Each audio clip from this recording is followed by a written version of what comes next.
From inside the vortex, life on planet Earth is at the most secure and stable state that it has ever been, and becoming more so.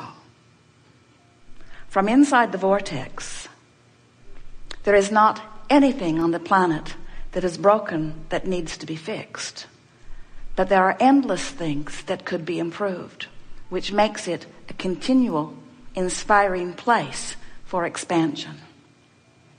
From inside the vortex, the well-being that is dominant is understood even on a physical level. From inside the vortex, generations that are from your physical experience yet to be lived and still to come are understood completely and known as satisfying experiences that hundreds and thousands of future generations will experience right here in this time-space reality.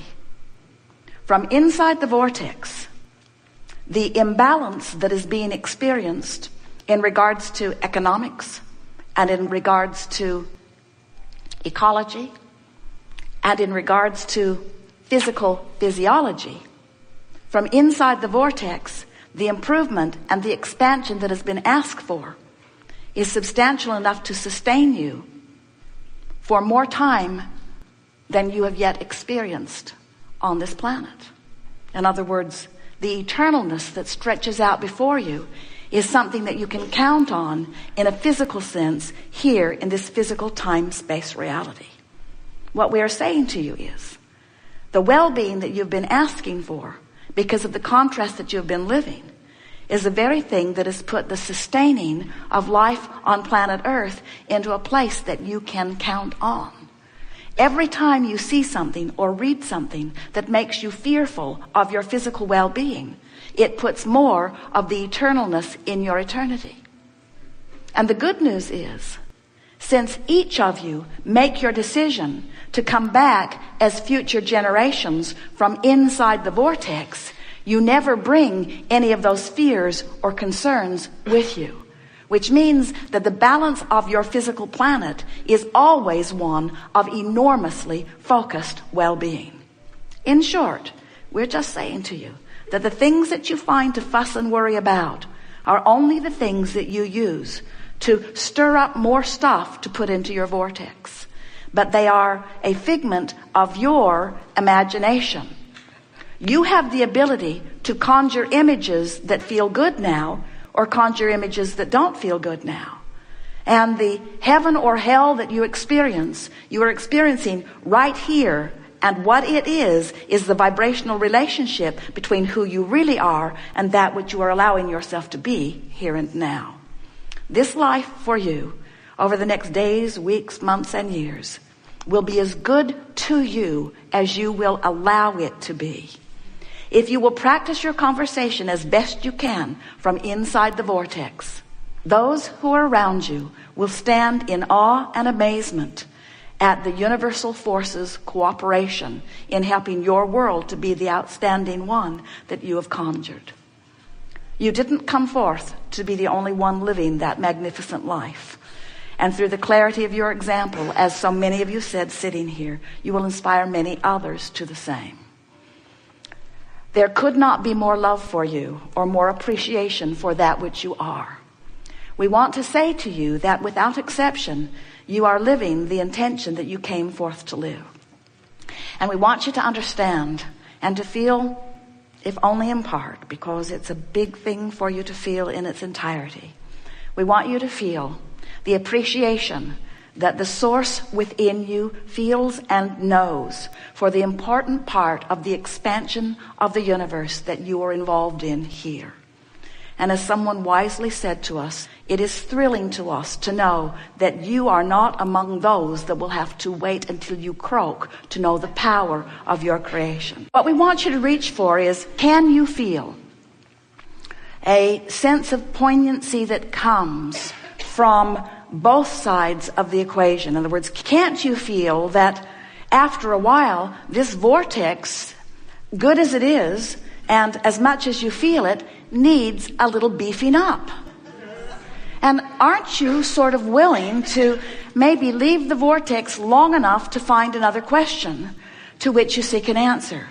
To find another problem to which you seek a solution, because it is in that movement into the vortex that your real life becomes. In other words, some might say, oh, Abraham's going to open up a discussion where people can talk about being in the vortex, and the line's going to be out the door and around the block. It will never come to an end. But it did. Did you see it peter out? In other words, this is the power of what contrast does. Contrast keeps putting the stuff back into your vortex. And it is our promise to you, friends, you get your greatest lift from life moving into the vortex, not getting in and staying there. So what you want to do is stay in there long enough to understand the vibration of it. Stay in there long enough to feel the power and the clarity of it. And then from your place of knowing how easy it is to get in there anytime you want, to dive headlong into the contrasts that surround you for the purpose of ferreting out the expansion that you were born to discover. Are you getting what we're talking about? Because if it is not for the contrast that gives birth to the expansion, there could not be the movement into it, and it is the movement into it that really is the sweetness of life that so many of you are wanting to find.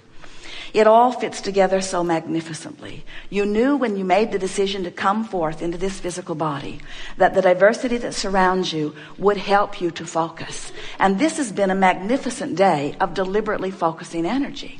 We have been so satisfied in listening to the words that you have been choosing. And what we always do, we listen with specific ear to the words that you speak in conjunction with the vibration that you're offering. And one of the things that we have found to be very exhilarating here today is so many of you speaking the vibration that you really are feeling. In other words, it is so satisfying to find you speaking what you know. And it is also satisfying to find you knowing what you know from inside the vortex.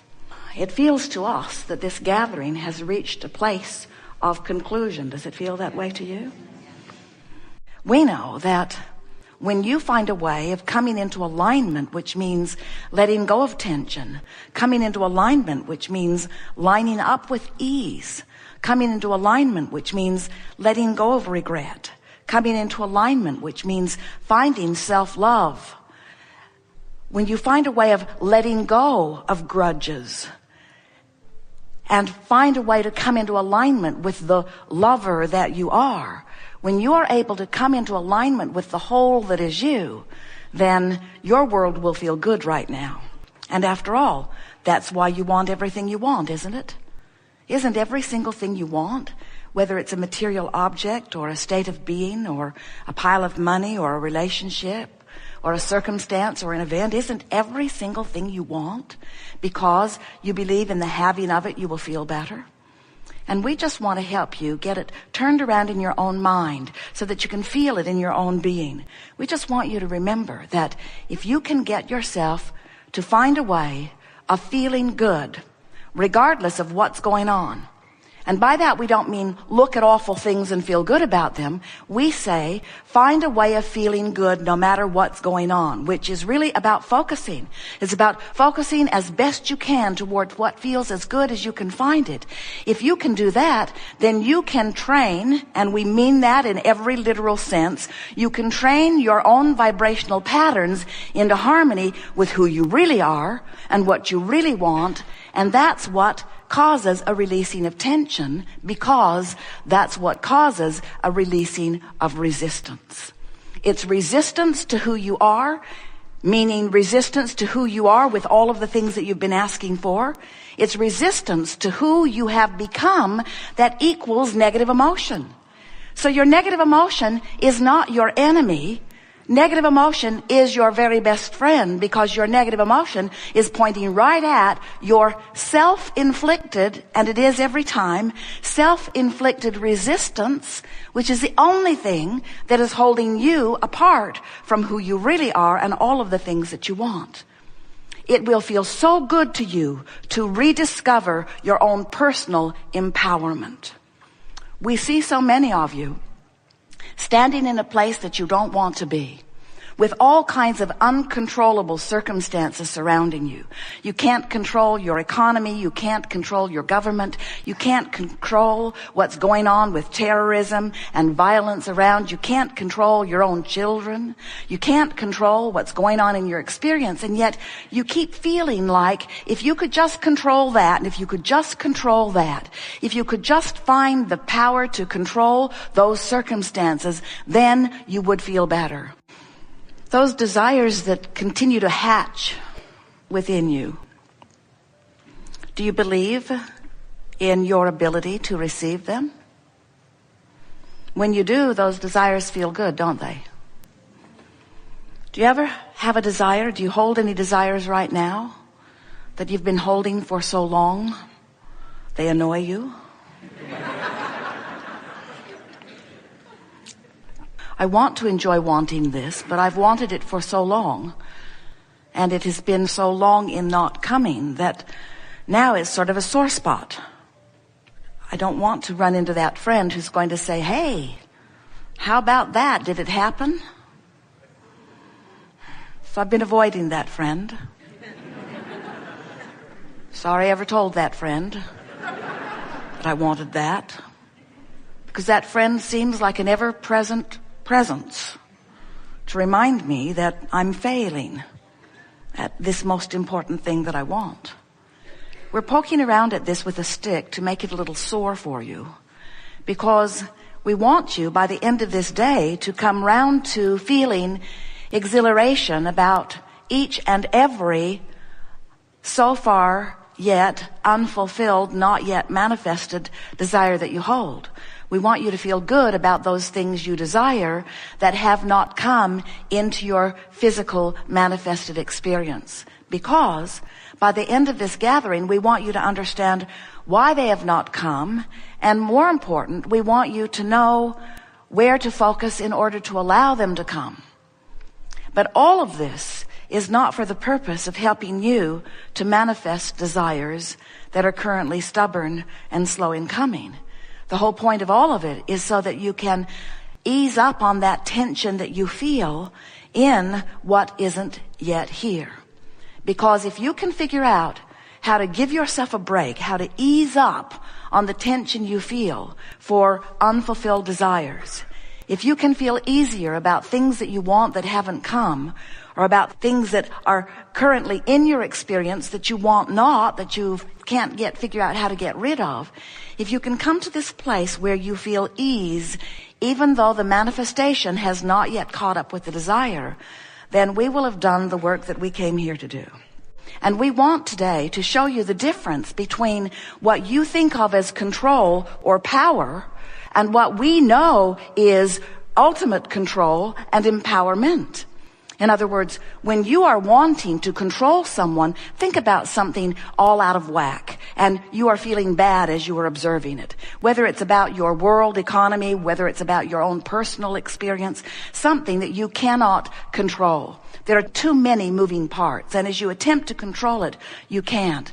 Well, that feeling of control is right over there next to the fear that you've been feeling, right next to the despair that you've been feeling. That control that you try to muster is right there with revenge and anger, isn't it? That feeling of control that so many people want is way over there on the emotional scale, right next to your greatest disempowerment, where empowerment is on the opposite end of the emotional scale. Empowerment is you being in vibrational alignment or in vibrational sync with who you really are. That's your ultimate empowerment, you see. And yet there are so many people who are really against the idea of seeking any sort of control, because in seeking control there is a sort of not letting go. And we want you to understand that we agree. You cannot let go and allow who you really are when you are seeking power or when you are seeking control. But if you can find today, and we will lay it out for you in such obvious way, if you can find today the difference between control, which is an outside the vortex attempt at moving circumstances and events in order to get things in a place that they feel better, and true empowerment, which is getting in